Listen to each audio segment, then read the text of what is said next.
हमारा सर्वे 365 दिन हम लोग करते रहते हैं और धीमे धीमे ही सही, लेकिन समाजवादी पार्टी उत्तर प्रदेश में मुख्य विपक्ष की भूमिका में आई है। बीजेपी का ग्राफ लोकसभा में 50% से घटते घटते 40 तक अभी हमारे ट्रैकर में आया और 15% के आसपास बहुजन समाज पार्टी ऐसा लगता है कि अटक गई है। हाँ, चन्नी के आने के बाद में एक बहुत बड़ा मायावती मूवमेंट हम जरूर देख पा रहे हैं। जैसे बीजेपी और समाजवादी पार्टी के बीच में उत्तर प्रदेश बाइपोलर हो गया।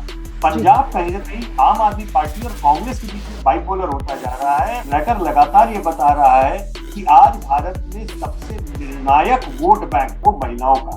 पुरुष वोट जो है वो इरेशनल जाति धर्म और इन चीजों के ऊपर ज्यादा जाके वोट दे देते हैं। महिलाओं का वोट बैंक और युवाओं का वोट बैंक, ये दो ऐसे वोट बैंक हैं जो भारत की राजनीति की दिशा और दशा दोनों तय करें। नमस्कार, एबीपी न्यूज के ऑनलाइन प्लेटफॉर्म पर हाजिर हूं मैं रुमाना इसार खान और आप देख सकते हैं हमारे साथ सर्वे एजेंसी सी वोटर के संस्थापक यशवंत देशमुख जी इस वक्त मौजूद हैं। आप एबीपी न्यूज पर सी वोटर का सबसे ताजा ओपिनियन पोल देख चुके हैं और ये ओपिनियन पोल महत्वपूर्ण इसलिए हो जाता है क्योंकि चुनाव के नतीजों से ठीक 2 महीने पहले ये ओपिनियन पोल हम आपके सामने ले आए हैं, जिससे आप समझ पा रहे हैं कि आखिरकार चुनावी मूड चुनावी राज्यों का क्या है। अब एक एक करके इन चुनावी राज्यों के बारे में बात करेंगे यशवंत जी से। यशवंत जी, बहुत शुक्रिया एबीपी न्यूज के ऑनलाइन प्लेटफॉर्म के लिए वक्त निकालने के लिए सर। सबसे पहले बहुत बहुत सबसे बड़े सियासी प्रदेश उत्तर प्रदेश से शुरुआत करें सर। बड़ा टेक अवे आपकी नजर। बड़ा टेक अवे ये है रुमाना कि जो हमारे ट्रैकर में, और हम दर्शक हमारे जानते हैं कि हम कोई सर्वे एक बार में एक दिन में कर लिया ऐसा नहीं है। हमारा सर्वे 365 दिन हम लोग करते रहते हैं और किसी भी राज्य का जब चुनाव होता है तो उसका ट्रैकर हमारी एक साल पहले ही हम लोग शुरू कर देते हैं एबीपी पे। और पिछले एक साल में हमने ट्रैकर में ये देखा कि 2019 के बाद में सपा और बसपा जो साथ में लड़े थे और तकरीबन तकरीबन 22-22% वोट वो लोग लेके आए थे, और इस बार जब वो अलग अलग हुए तो वो बंटवारा वापस 22-22 का नहीं हुआ, कहीं ना कहीं वो 30 और 10 का हुआ। हमने ये ट्रैकर में लगातार देखा कि धीमे धीमे ही सही, लेकिन समाजवादी पार्टी उत्तर प्रदेश में मुख्य विपक्ष की भूमिका में आई है और जो उसका बेस वोट था 20% का, वो हमारे ट्रैकर में बढ़ के एक समय लगभग 35% तक पहुंच गया था। तो ये 20% से लगभग 35% का एक अपवर्ड ट्रेजेक्टरी का जो सफर था वो बहुत इंटरेस्टिंग और क्रिटिकल था। अब चूंकि एबीपी के दर्शकों को हम लगातार हर पिछले 6 महीने से तो खासतौर पे लगभग हर हफ्ते और रोजाना बता रहे हैं, तो उनको ये आश्चर्यजनक नहीं लग रहा है क्योंकि उन्हें बात पता है। लेकिन बाकी लोग अगर जो देख रहे होंगे उनको एकदम से लगेगा कि अरे, सपा 20% से एकदम से 35 के आसपास, 33-35 के आसपास कैसे पहुंच गई।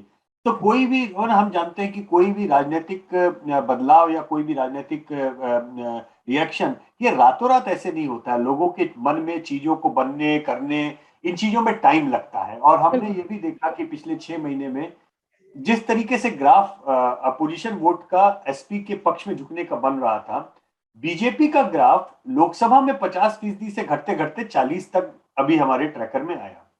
तो एक 10% का मोटा मोटा तौर पे आप मान सकते हैं कि बीजेपी का ग्राफ भी घटा। और लेकिन पिछले 6 हफ्तों में हमारे ट्रैकर में हमने ये भी देखा कि जैसे ये ग्राफ आके स्टेबलाइज हो गया, यानी बीजेपी घटते घटते घटते घटते 40 पे आई है, फिर पिछले 6 हफ्ते से करीब 40 के ही आसपास बनी हुई है।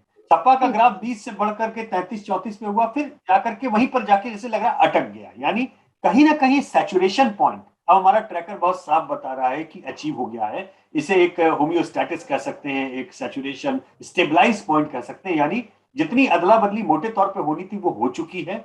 और अब एक मोटा मोटा आंकड़ा जो हमारे दिमाग में है वो हम दर्शकों को राउंड अबाउट बताएंगे। राउंड अबाउट से मतलब ये है, प्रिसाइज तो वो देख लेंगे आंकड़े जो भी आ रहे हैं, लेकिन 34-35% पे अपर लिमिट पे जाकर के समाजवादी पार्टी अटक गई है और 15% के आसपास बहुजन समाज पार्टी ऐसा लगता है कि अटक गई है। तो अब इसमें आंकड़ों में बहुत ज्यादा उलटफेर होता हुआ दिख नहीं रहा है। जो अंतर दिखेगा वो शायद रोमाना अब जब लोगों की टिकट बढ़ जाएंगे, ये सारे टिकट बंटने के बाद में 2-4% हो सकता है ऊपर नीचे कुछ हो, तो वो तब टिकट डिस्ट्रीब्यूशन से समझ में आए। यूपी में अच्छा हम देख रहे हैं कि कांग्रेस कोई खास कमाल कर नहीं पा रही है। प्रियंका गांधी लड़की हूँ लड़ सकती हूँ कहती हैं, लेकिन वो नारा भी कुछ कमाल नहीं कर पा रहा है।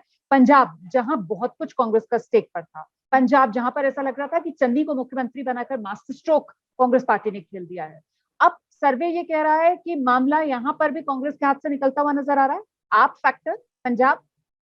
देखिए, हमारा जब से ट्रैकर शुरू हुआ है तब से आम आदमी पार्टी की लीड हम लगातार हमारे ट्रैकर में आ रही है। एक बार भी ऐसा नहीं हुआ कि आम आदमी पार्टी की लीड नहीं दिखाई हो।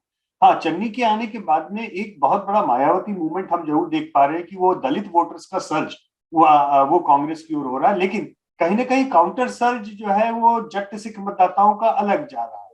मुझे लगता है कि चन्नी बहुत बड़े तुरुप का इक्का साबित हो सकते थे कांग्रेस के लिए, और हुए भी हैं। लेकिन साथ में कहीं ना कहीं कांग्रेस को हिंदू मतदाताओं के एक पुश की जरूरत थी वहां पर, जो अभी तक होती हुई नहीं दिख रही है। और कहीं ना कहीं हम ट्रैकर में लगातार थोड़ा थोड़ा ही सही, लेकिन आम आदमी पार्टी का ग्राफ एक्चुअली बढ़ता हुआ देख। और केवल एक ही चीज रह जाती है कि आम आदमी पार्टी कोई अपना सीएम पद का चेहरा प्रॉपरली भगवंत मान को या किसी को देती है या नहीं। अगर वो लोग दे देते हैं तो मेरा मानना है कि ये कंसोलिडेट और होगा। एक जट सिख चेहरा अगर अच्छा बड़ा आ जाता है आम आदमी पार्टी की ओर से, तो कहीं ना कहीं ये ट्रेंड और आपके लिए कंसोलिडेट होंगे। लेकिन पंजाब हमारा मूर्खता बाइपोलर, जैसे बीजेपी और समाजवादी पार्टी के बीच में उत्तर प्रदेश बाइपोलर हो गया है, जी पंजाब कहीं ना कहीं आम आदमी पार्टी और कांग्रेस के बीच में बाइपोलर होता जा रहा है। और एक अजीब ढंग से उसमें मैं अकाली दल के लिए जगह जो है उसको सिमटते हुए इस समय। सर, उत्तराखंड की अगर बात की जाए तो यहाँ पर आम आदमी पार्टी अपनी जमीन नहीं तलाश पाई है। यहाँ भी मामला वही बायपोलर वाला, और यहाँ दोनों जो राष्ट्रीय दल हैं, बीजेपी और कांग्रेस, उनमें आर पार। बाइपोलर तो है और कांग्रेस का ग्राफ भी बढ़ा है, मामला अटक भी गया है। और आम आदमी पार्टी दरअसल में यहाँ पे अपनी सीटों के लिहाज से भले ही ना पहचान कुछ कर पाए, लेकिन कहीं ना कहीं कांग्रेस को एक चोट तो उसने पहुंचा दी। एक तरह से कहें तो जो एंटी इनकम्बेंट वोट है वो पूरी तरह कांग्रेस को एक रूटीन पेंडुलम इलेक्शन में जो स्विंग हो जाने चाहिए थे, और खासतौर पे तब जब हरीश रावत जैसा लीडर उनके पास में है, जो उत्तराखंड में सबसे ज्यादा पॉपुलर लीडर इस समय हमारे रेटिंग में लगातार आ रहा है, तो वो नहीं हो रहा है।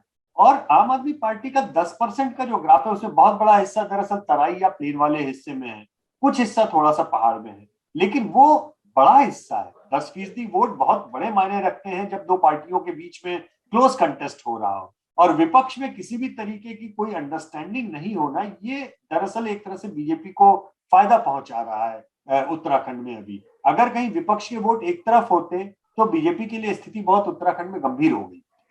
ठीक है सर, उत्तराखंड की हम बात कर रहे हैं तो हरीश रावत का जिक्र, और पंजाब की जो हमने बात की तो भगवंत मान। आपको ऐसा लगता है कि अगर ऑफिशियली भगवंत मान का चेहरा आगे किया जाता है पंजाब में, ऑफिशियली हरीश रावत के चेहरे पर बाकायदा मोहर लगा दी जाती है उत्तराखंड में कांग्रेस की तरफ से, तो क्या ये इन दलों के लिए फायदेमंद हो सकता है?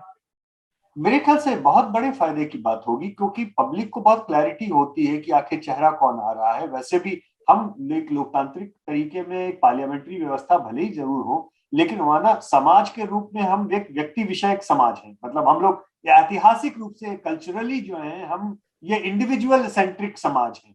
तो अगर चेहरा होता है, आप हर राज्य में देखिए चाहे केंद्र में देखिए, जब बड़ा चेहरा कोई कैंपेन के केंद्र में होता है उस पार्टी को उसका लाभ मिलता ही मिलता है।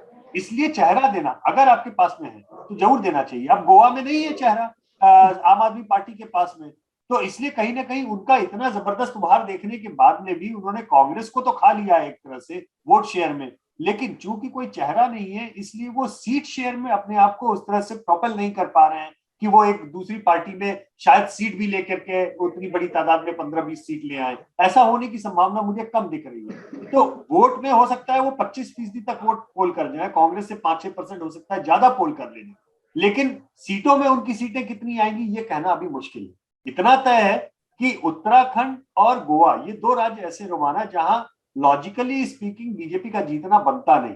मतलब एक आप जानती है कि गोवा में तो डबल इनकम्बेंसी है, 10 साल उनके हो गए हैं सरकार को। पिछली बार भी जनता ने उनको हरा ही दिया था, 13 सीट पे समेट दिया था, कांग्रेस सरकार ही नहीं बना पाई। तो ये विपक्ष का बंटवारा, विपक्ष का एका नहीं होना या बिखराव होना विपक्षी वोटों का, ये बीजेपी के लिए एक सौगात बन के आ गया है। और ऐसे में अगर वो डिफॉल्ट में ये सरकारें रिपीट कर ले जाएं तो इसमें कोई आश्चर्य नहीं होगा।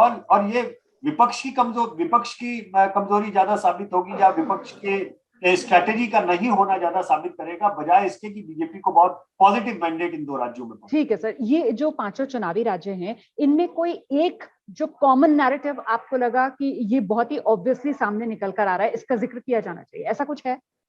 मुझे लगता है कि एक एंटी इनकम्बेंसी और प्रो इनकम्बेंसी के इक्वेशंस के बियॉन्ड जाकर के एक बड़ी चीज समझ में ये आ रही है कि विपक्ष का बिखराव या विपक्ष में किसी तरीके की अंडरस्टैंडिंग नहीं होना, ये सभी तरफ बीजेपी के लिए एक बड़े फायदे की बात उभर के सामने आ रही है। और दूसरी बात कि कोई भी बड़ा नेता जब बड़े तरीके से सरकार चलाता है तो प्रो इनकम्बेंसी भी उसको कहीं ना कहीं हासिल होती है, लेकिन एमएलएस की सिटिंग इनकम्बेंसी को कैसे अलग अलग पार्टियां निपटती हैं ये देखना होगा। एक चलते चलते मैं बात और भी कहना चाहूंगा कि अब हम लोगों को शायद समय ये भी आ गया है, मीडिया को भी समझने में और बाकी सब जितने समझते हैं चुनाव को, केवल बाइनरी चुनाव जाति और रिलीजन के आधार पर हिंदुस्तान का जो नापने की परंपरा रही है, मुझे लगता है उसके बियॉन्ड जाना चाहिए।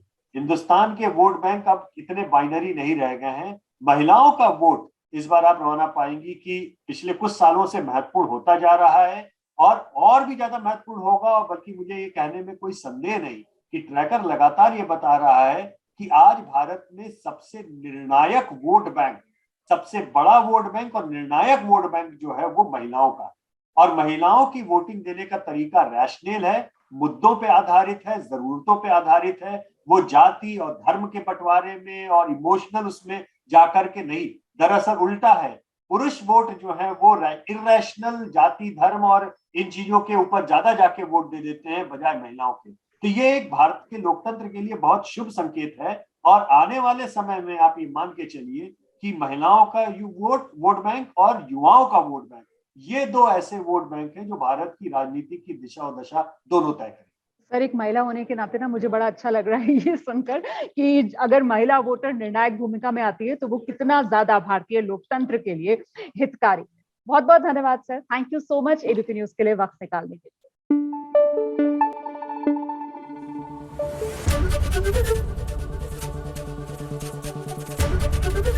एबीपी न्यूज आपको रखे आगे।